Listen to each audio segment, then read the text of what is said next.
pun hukuman penjara, beda-beda jenis kasusnya. Jika usia ini sudah melewati dari 12 tahun penjara, 12 tahun usianya, maka akan bisa dikenakan hukuman penjara.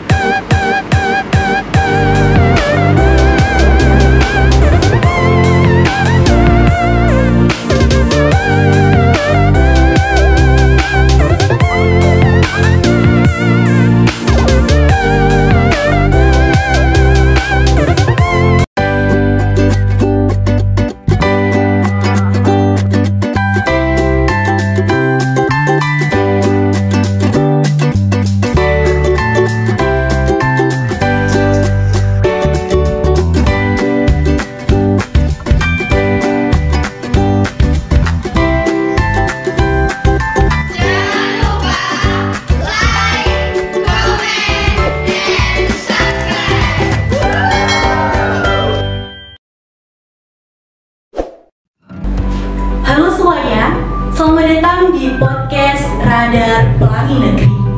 Disinilah ruang aktualisasi dunia akademisi remaja. Pada kesempatan kali ini, saya, Kesha Jeritra, akan menemani Anda dalam segmen Bincang Seru. Nah, kali ini kita kedatangan tamu dari Kejaksaan Rembang dalam program Jaksa Masuk Sekolah. Benar begitu Bapak? Betul, Pak.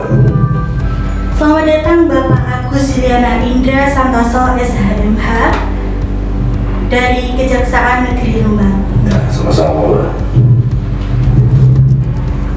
Bagaimana Bapak kabarnya hari ini? Alhamdulillah baik. Gimana kabar Anda semua? Alhamdulillah baik Pak.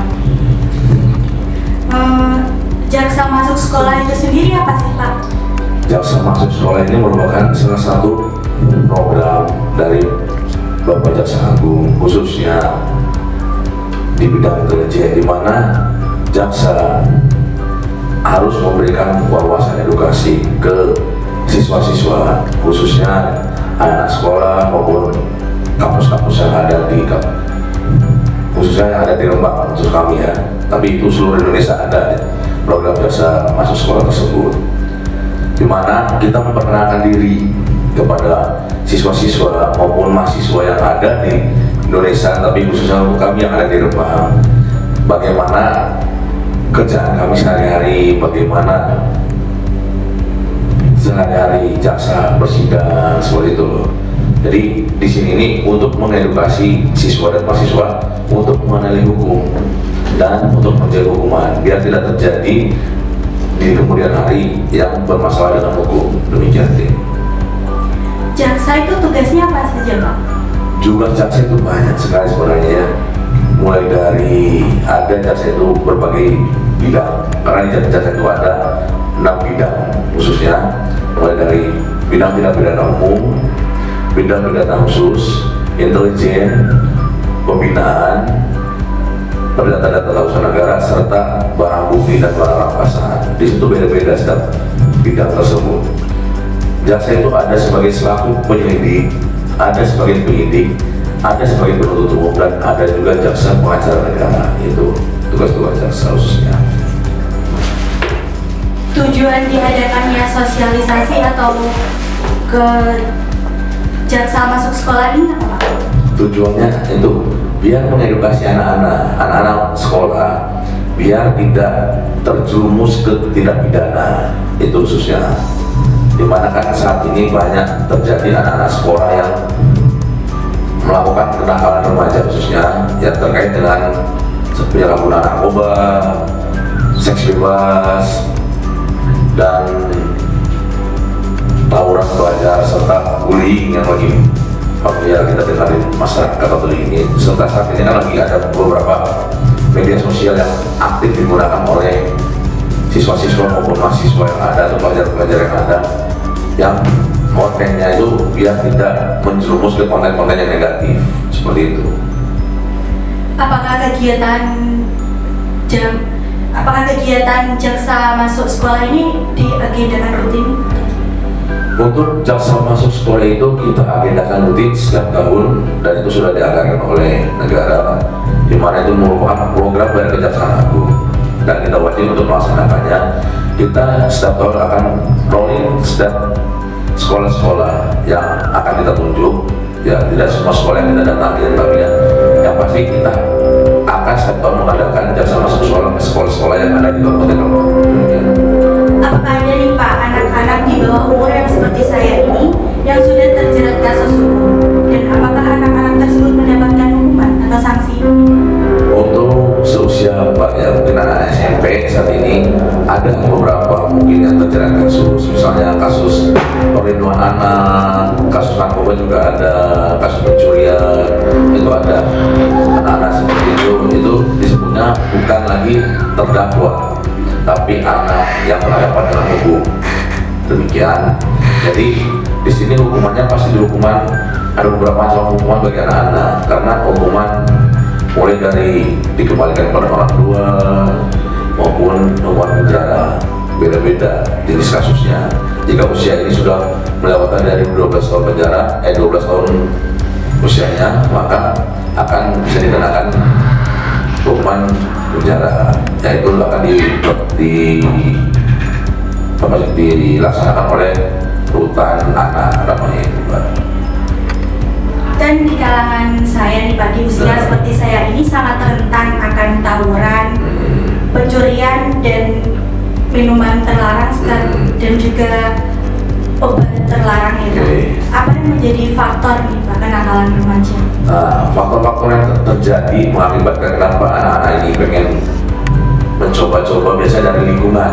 Nah itu kenapa anak-anak pengen menggunakan sabu, ganja, seks bebas, maupun minuman beralkohol yang seharusnya tidak digunakan oleh anak-anak seusianya. Karena misalnya faktor lingkungan, anak-anak ini kan kadang-kadang oleh orang tuanya ada yang broken home, anak-anaknya ya, lingkungan masyarakat juga yang dimana anak-anak tersebut akhirnya bergaul dengan orang yang dewasa, dimana ditawarin minuman atau ditawarin sabu-sabu yang mereka tidak mengerti efek jangka panjang seperti apa di situ. Jadi mereka hanya mencoba, lanjut mencoba, akhirnya terbawa arus seperti itu, akhirnya terjadilah kenakalan remaja tersebut seperti itu. Kan sebelum ini juga ada masa pandemi kan Pak, Mas Corona. Jadi pasti sudah para siswa itu sudah tidak bisa terlepas dari gadget kan Pak, dan media sosial. Apa sih Pak etika yang baik ketika media sosial itu Pak? Etika yang baik bermedia sosial itu antara lain kita harus memilah-milah dulu sarana dan prasarana medsos yang akan kita upload maupun kita akan buka. Jadi kita pilih dulu, jangan sampai kita asal meng-share apa yang akan kita share. Ini kita harus mengetahui positif atau negatif. Jadi jangan sampai apa yang kita share ini bentuknya negatif. Misalnya kita share video porno ataupun orang-orang yang sedang melakukan perjudian. Sekarang kan lagi marak ini apa namanya, perjudian dengan sistem permainan game, slot semacam itu. Jadi diharapkan tidak ada lagi siswa-siswa yang bermain game atau medsos-medsos yang negatif seperti konten-konten video porno tersebut, seperti itu Pak. Kalau misal nih Pak, saya ingin menjadi jaksa, itu sekolahnya apa dan berapa lama Pak? Untuk sekolah, jadi adik kan masih SMP, nanti adik ini bisa ke SMA dulu di yang berikutnya. Lalu setelah SMA, adik bisa memilih ke Fakultas Hukum di Universitas Negeri maupun universitas swasta yang terakreditasi minimal B. Nah, tapi lebih baik ke akreditasi yang ayah, karena saat ini lebih ketat lagi pemilihan untuk calon jaksa khususnya, karena yang pasti itu harus sarjana hukum. Pertama, IPK itu minimal tahun lalu itu 2,75, kemungkinan besar tahun yang akan datang akan meningkat lagi mungkin 3,0 IPK-nya. Dan di mana ini fakultas hukumnya harus fakultas hukum nasional, bukan hukum syariah.